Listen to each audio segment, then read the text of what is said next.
You shouldn't be listening to this. If you're hearing my voice, whether on some old cassette tape, a corrupted audio file, or whispered to you in the dark, turn it off. Now, because they let me record this, the same way they let me live. And that means they want you to hear it. We arrived at Blackpine Lake on a Friday afternoon. 5 friends, Lucas, Julia, Marcos, Pedro, and me, ready for 2 weeks of drinking, swimming, and forgetting our miserable college lives. The cabin was older than we expected. The realtor had called it rustic, but the moment I stepped inside, the word that came to mind was wrong. The walls weren't quite straight. The floor tilted slightly, like the whole structure was sinking into the earth, and the air, thick with the scent of wet soil and something else, something sweet, like rotting fruit. "Dude, relax," Lucas said, slapping my shoulder. "It's just musty. We'll air it out." But that night, as we sat around the fire pit, I noticed the trees. They didn't move, not even a rustle. No wind, no animals, nothing. Just stillness. And then, from deep in the woods, a sound. Click, click, click. Like bone tapping against bone. Pedro vanished on the second day. We'd gone swimming in the lake water, so black it looked like liquid ink. Julia dared him to dive deep, see how far down he could go. He never surfaced. We searched for hours, called his name, dove under, even tied a rope to a rock to drag the bottom. Nothing. Then, at sunset, his voice came from the trees.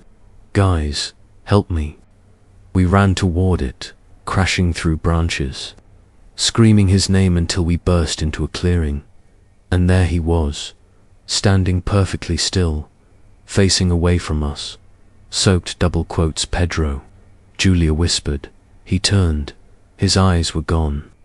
Just hollow, weeping sockets, and his mouth stretched too wide. "You shouldn't have come here," he said. Then the trees moved, and he was gone. But the cabin changed. The food, the bread grew mold in minutes. The meat in the fridge pulsed like it was still breathing. The reflections in the mirrors, our faces would lag half a second behind. Sometimes they'd keep smiling after we stopped. The whispers at night, voices murmured just outside the windows. Our voices repeating things we'd said days ago. Marcos, ever the skeptic, tried to record it. The playback was just static, except for one phrase, clear as day. "We're already inside." Lucas was the first to see them. He woke me up, trembling, pointing at the window. "There's people out there, but they're real." I looked. They stood in a perfect circle around the cabin. Tall, thin, wrong. Their limbs bent in too many places. Their faces were smooth, featureless except for their mouths, smiling, wider than any human could. Julia screamed when she saw them. Marcos grabbed a knife, but I just understood we were never leaving. They took Julia next. One moment she was beside me, sobbing. The next, something yanked her through the closed window. No shattered glass, no sound, just gone. Marcos tried to run, made it halfway to the trees before they dropped from the branches.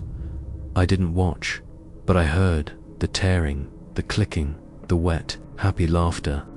They let me live, not out of mercy, because stories like this need to be told. So listen close.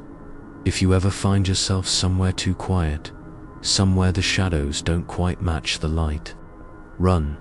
And if you hear something calling your name in a voice that isn't yours, don't answer, because they're hungry and they love new voices.